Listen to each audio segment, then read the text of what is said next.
आज आपण आपल्या किचनमध्ये दहीभात बनवतो आहे. उन्हाळ्यात भात पण खायचा असतो आणि तो छान मऊसर असेल तर अतिशय चांगलं वाटतं. अशा वेळेला आपण या भातात दही घालूया आणि अजून काही इन्ग्रेडियंट्स घालूया. 1 वाटी इकडे मी भात घेतलेला आहे आणि या भातावर मी घरचंच तयार केलेलं जे दही आहे ते घालते. 1 कप भातासाठी मी अर्धा कप दही घेतलेलं आहे. आपण जास्त पण घेऊ शकता. आपल्या आवडीनुसार आहे. यावर छान मस्त अशी हिरवी कोथिंबीर, भरपूर कोथिंबीर घालायची आणि त्यावर छान डाळिंबाचे भरपूर दाणे. दोन्ही गोष्टी खूप छान वाटतात पाहायला आणि खायलासुद्धा आणि पोटातही जातात. जे दोन्ही इन्ग्रेडियंट्स आपल्या शरीरासाठी खूप चांगले आहे. यावर मी थोडीशी जाड हिरवी मिरची कापलेली घालते आहे.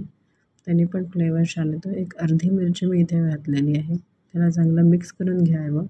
तुम्ही पाहू शकता दही छान मिक्स झालेलं आहे. त्याच्यामुळे हा भात चांगला सॉफ्ट वाटतो. जर आपला भात छान मऊसर नसणार तर दह्याचं प्रमाण थोडंसं वाढवून घ्यायचं किंवा यामध्ये आपण घातलेलं आहे मीठ. आवडीनुसार चवीनुसार मीठ घालूया. तुपाची फोडणी घातलेली आहे. मी पॅन गरम करून घेते. त्यामध्ये अर्धा मोठा चमचा तूप घेतलेलं आहे.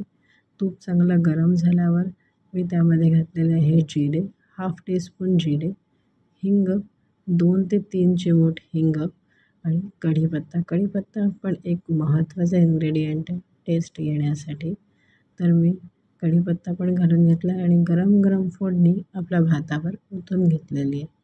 आपण यात जे दही घालतो ते जर दही थंड असेल तर फारच छान. आणि पहा आपला दहीभात तयार आहे.